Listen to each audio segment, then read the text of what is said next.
Tamsin from Able Radio, and we're here in Trafalgar Square in London for ParalympicsGB press conference. 2 years to go to the games, and there's a lot happening here.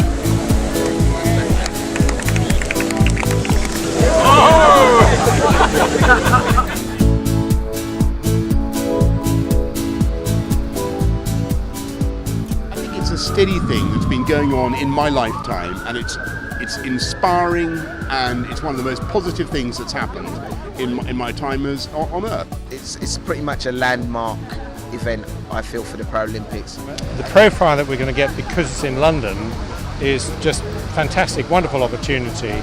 Paralympic sports are incredibly exciting to watch, and so that's the message we're trying to get across in today, just to get people G'd up for what we hope will be the greatest Paralympic Games ever. It will change attitudes because disabled people will be visible and they'll be doing great things and they'll be doing positive things. And how is London preparing for disabled access for the influx of disabled people coming to watch the Paralympics? Well, as you may know, we've done a huge amount of work already, and it is true that there are some schemes that are frankly being incredibly difficult to deliver in time, with very tight, with a great deal of pressure on our budgets, but we're very confident that every venue will have full disabled access, that all the hotels will be fully compliant. First and foremost, the physical effects will be, hopefully it will transform London and make London more accessible, because that's one of the problems, as you know, that most disabled people will have, is getting around, getting on public transport, getting into some of the old buildings in London, and if you open up access, if people are allowed to or are able to get to more of these places, then there's going to be a lot more integration.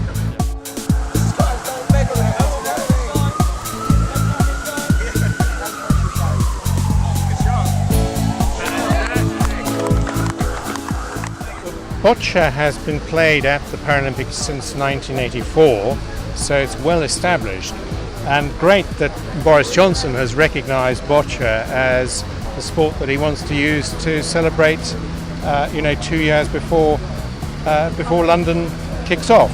How do you think Boris Johnson is going to get on playing Boccia today? I think he'll be alright. Give him time, he'll get used to it. Anyone can pick it up in 10 minutes.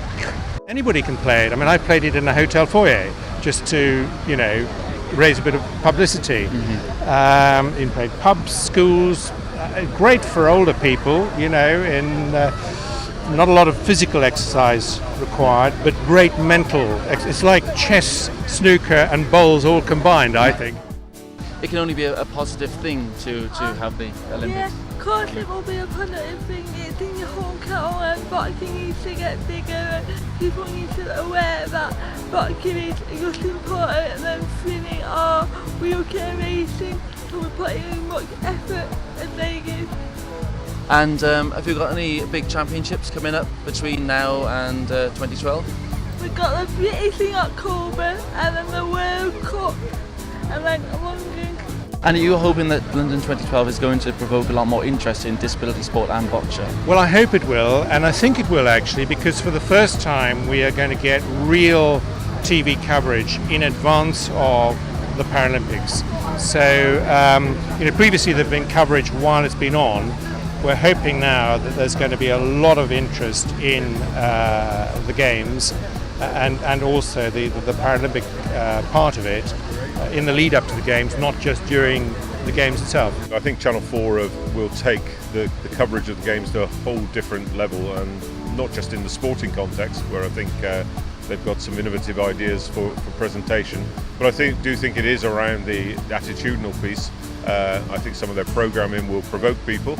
I'm pretty sure that not everybody will be entirely comfortable all the time, but I think we do have to challenge people's thinking. They're not going to shy away from anything. We're going to see the Olympians, the Paralympians in all their glory. You'll see the wheelchair basketball players, you'll see the technology that goes into making the chairs, you'll see what the blind athletes have to go through in order to, the visually impaired athletes have to go through in order to become top athletes. And you're going to learn about the personalities of the athletes. You know, you're going to learn who they are, you know, what they're about, what they like to eat.